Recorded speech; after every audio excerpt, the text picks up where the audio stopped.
Some people think the Great Axe is a brain-dead weapon, an unskillful amateur hour face roll option of weaponry. You wanna know what I think?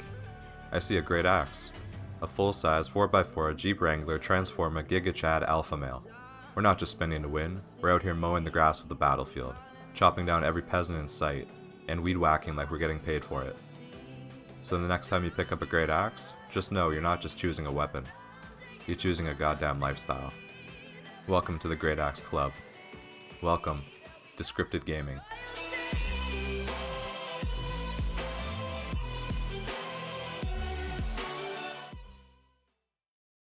Hey you guys, welcome back to another Albion online video. I hope you've all been doing well and are excited for this week's content.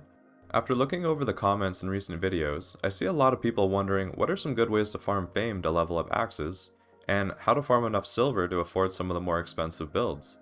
If you're one of these people, then you're in luck. For this video, I'm going to show you my 3 favorite ways to farm fame and silver. Also, I'm going to show you a cheap and affordable build you can use to minimize your losses and maximize your profits while farming. Before we get into the video, I wanted to invite you guys to join us in the Great Axe Club community Discord. Whether you're looking for build ideas, wanting to chat, or looking for people to play with, feel free to join us in the Discord. I'll be leaving a link to the Discord in the video description below, so I'll see you there.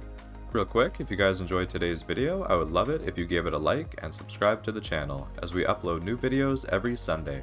I appreciate all your guys' support, and I hope this video helps you with your fame and silver farming. But without further ado, let's get into the video.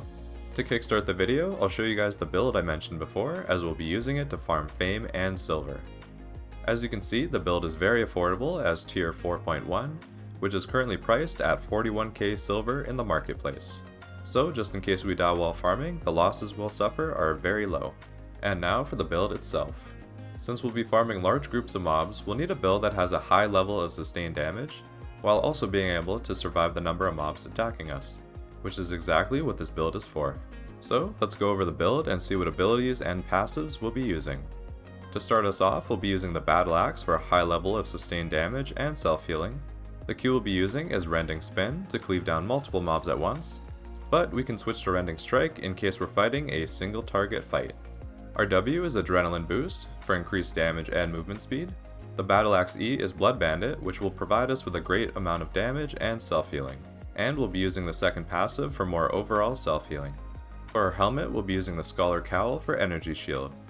Since we'll be chain pulling mobs, this will allow us to sustain energy and provide us with as much uptime as possible. And we'll be using the first passive for more overall damage.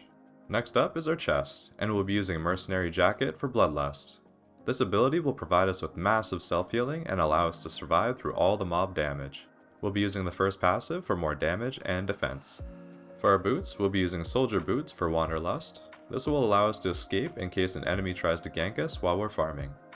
And we'll be using the second passive for more defense. For our cape, we'll just be using a regular cape to keep this build cheap and affordable. But this cape will give us more energy and energy regen. The potions we'll be using are poison potions. I like to save these for when I fight a mob with a large amount of HP, or a boss for example. And for our food, we'll be using roast pork, providing us with more self-healing against the mobs we'll be fighting. Now that you have the build we'll be using, let's get into my 3 favorite ways of farming fame and silver. Method number 1, farming high value mobs in the Black Zone.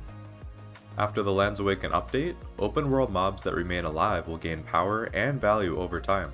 Killing these mobs will grant us bonus fame and silver, so we'll be targeting these mobs specifically. High value mobs will look noticeably different as they will be larger in size and glowing yellow. But I'd recommend not wasting too much time running around zones, as regular mobs also give a good amount of fame and silver, as Black Zone loot provides the most efficient farming. Overall, I'd recommend farming all the mobs you can, and be sure to kill the high value mobs when you come across them.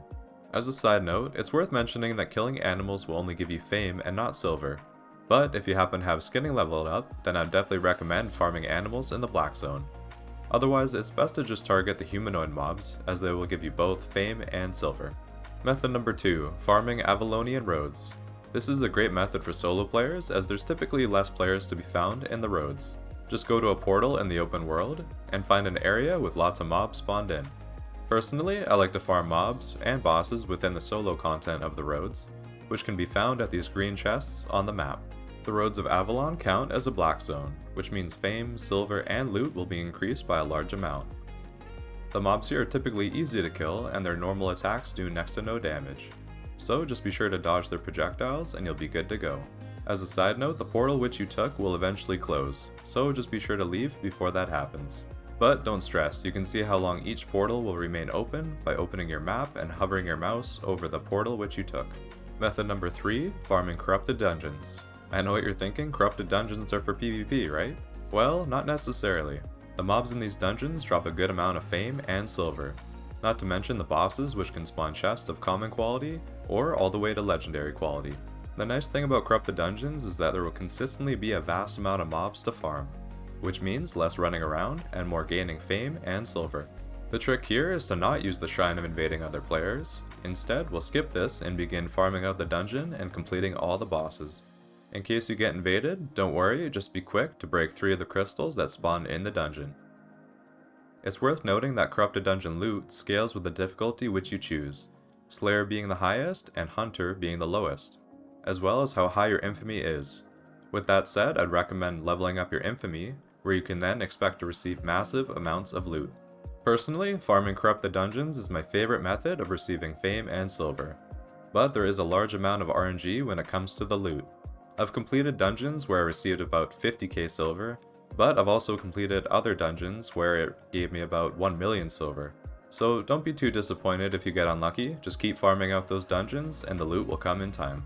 And that's it, these are my favorite fame and silver farming methods. If this video helped you, or if you have another method that I didn't mention, be sure to leave it in the comments below. For those who made it this far and are still watching, thank you for watching and I'll see you next Sunday. Take care everyone.